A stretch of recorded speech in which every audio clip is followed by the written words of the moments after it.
Smackdown, Smackdown, Smackdown. Let me know what y'all think about Smackdown down in the comments.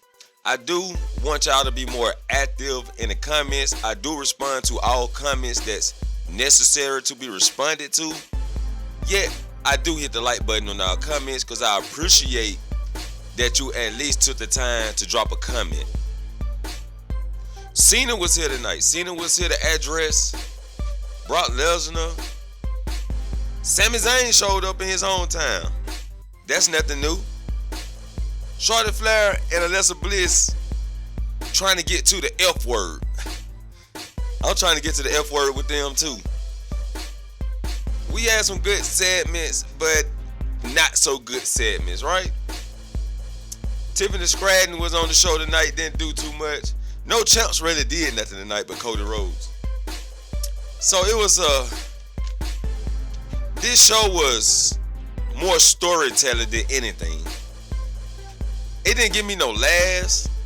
It didn't get me pumped up. Only thing that got me pumped up about the show was Drew McIntyre back in the world heavyweight picture instead of the mid card. But I be the main event. Welcome to the main event. This is the most unhinged wrestling podcast on YouTube. Make sure you hit that like button. Subscribe to the channel if you're new. This is your Smackdown review. So Cena kicks off the show. He was talking about Brock Lesnar. You want some? Come get some. And you know we got Cena back. He excited, smile on his face, rope the rope, throw the hat in the crowd. Logan Paul comes out, challenge John Cena for the title. So they'll be clashing in Paris. And then Drew McIntyre comes and attacks John Cena from behind. This leads to Cody Rhodes with his funny ass running down to the ring to help John Cena. Then they issue out a tag team match for the main event tonight. Motor City Machine Guns got interviewed backstage right before the match. And then we get Motor City Machine Guns versus JC Mateo and Tyler Tonga. Pretty much Motor City Machine Guns surviving JC and Tyler Tonga. That's pretty much was it.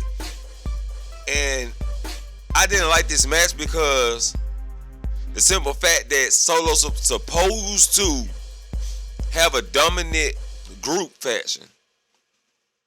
This faction is supposed to be dominant. Look at JC Mateo. Look at him. Look at Tyler Tonga. Look at him. And then you got the legendary Tonga Low on your team. Legendary Tonga Loa. This team's supposed to be dominant. Motor City Machine Guns should not got that much offensive on them. They shouldn't got that much offense on them. This should have been a squash match. That should have set them up to be dominant. They go after the tag titles and challenge the YS6 down the line. You know what I'm saying? I don't expect them to squash everybody, but them jokers, man, they time burning out, right? They know when it's about to rain. The joints hurting. You know what I'm saying? But anyway, Solo, after the match, Solo said there's nobody to challenge him backstage, which he pretty much right. Ain't nobody challenging for the United States Championship. Women's nor men. What we doing? Huh? That draws out Nick Aldis to come out and bring Sami Zayn to challenge Solo in a non-title match.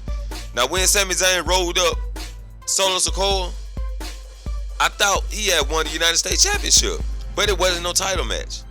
It wasn't no title match. I don't know why did I think that, but I thought it was a title match. Because that's what Solo was talking about, right? Nobody wanted to challenge him for the title. So, this was pretty much Sami Zayn outsmarting the MFT. He was outsmarting him. That's pretty much what this match all about. But more on Sami Zayn later in a separate video. Charlotte Flair and Alexa Bliss were backstage, and Charlotte says she has a birthday gift for Alexa, so happy birthday to Alexa Bliss. Her birthday is August the 9th, which is also my son's birthday, August the 9th. So happy birthday to my son. Y6 got a video package, and that was it. They got a video package. I ain't pay no attention to what they were talking about. They don't excite me. I don't care about the Y6. I know some people probably give me backlash off of that. I do not care about why. I'd rather have Bo Lee. You know what I'm saying? I like Bo Dallas when he was Bo Lee. You know? But that's just me though. Street Profits were looking on, and they was like, what the hell they talking about? Then DIY pulled up, started blaming them why the tag titles is still on the Y6, and blaming them for Candice LeRae falling on the ladder. Then the Aldis come in and give them a match for next week. Then we get the segment of Charlotte Flair and Alexa Bliss coming out to the ring. Charlotte Flair was in ring gear, so I'm like, okay, she got a match. After the celebration, she got a match, right? Thinking that they already had this match planned out, but obviously they didn't. So she bring back the Charlotte doll, the Charlie. That was Alessa's birthday gift. Charlotte Flair was still acting snubbish, which I don't mind because that's her attitude, right? Arrogant, ego high as fuck. That's Charlotte Flair. Like, even tagging with Alexa Bliss don't change that. And I'm glad that they pointed that out in this segment, and I think in the last couple segments too. They've been pointing that out slowly for surely. But I don't know if Charlotte Flair, who y'all think gonna turn heel first? Charlotte Flair or Alexa Bliss? Who y'all think gonna turn heel on the other? Cause right now it's looking like Charlotte Flair without the arrogance, right? But she's enjoying herself. Shouts out to Charlotte Flair for enjoying herself. Not being booed and she being cheered. That's what she want. But Charlotte Flair, I like you as a heel, baby. I like you as a heel. The ring gear was ringing tonight. I see you been doing squats. You getting that little curve, trying to get that curve in the cheeks. You know what I'm saying? The Secret Herbers come out. Charlotte challenges Chelsea Green. Nia Aldis makes it official. Bring out a new referee. And we get that match, right? So we get Charlotte Flair versus Chelsea Green.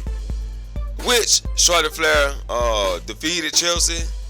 Chelsea was fighting back. This is what we'll talk about Chelsea Green in a separate video. I want to start talking about different characters in separate videos.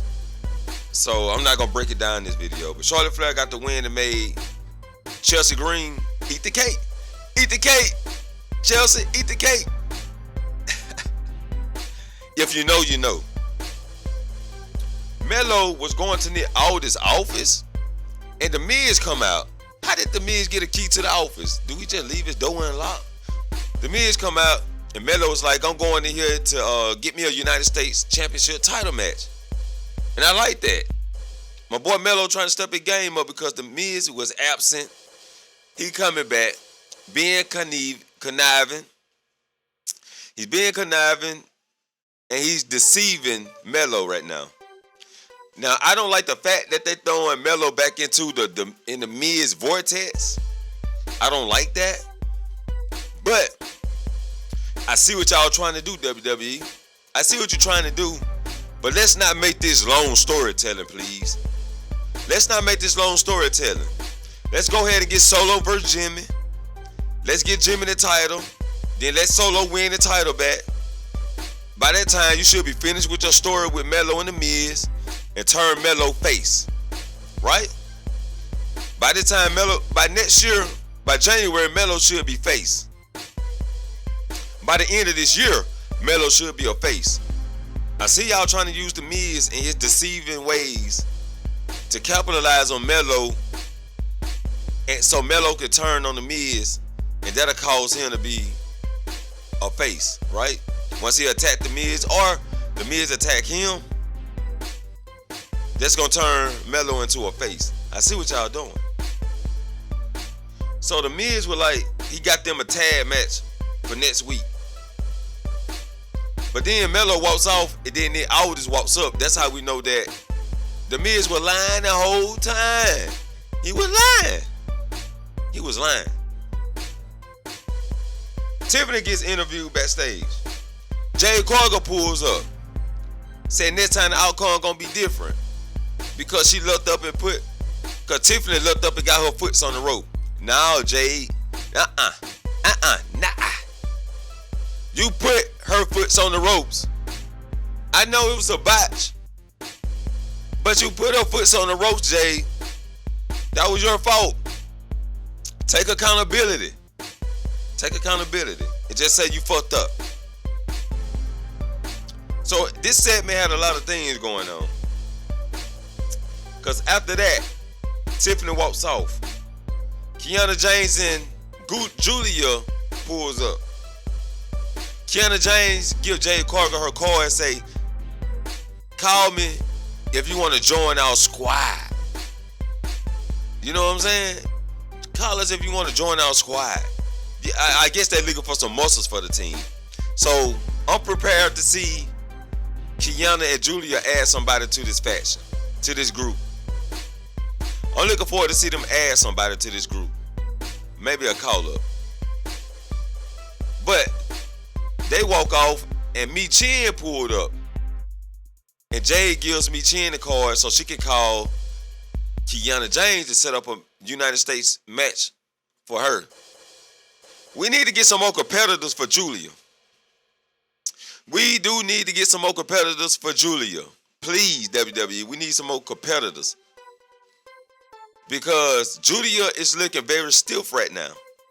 She looking very stiff in the backstage. She molding like a banana backstage. We need to get Julia out there in some matches. Instead of y'all having Candice LeRae fall through fucking ladders, she could be a competitor for the United States Championship. But now y'all want to hurt the woman. Y'all want her to do dangerous ass stunts. I hope y'all gave her an extra check for that shit. I hope she got some extra money for that shit.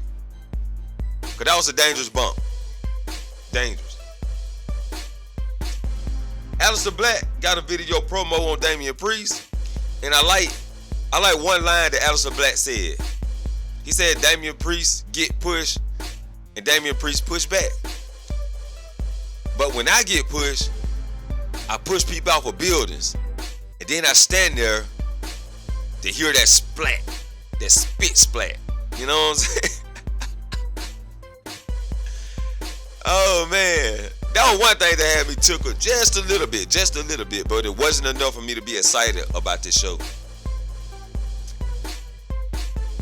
And then we get a segment with Cena and R-Truth running into each other. So they do the little, I put my right hand up, you put your left hand up, I put my left hand up, you put your right hand up, I look right, you look right, I look left, you look left.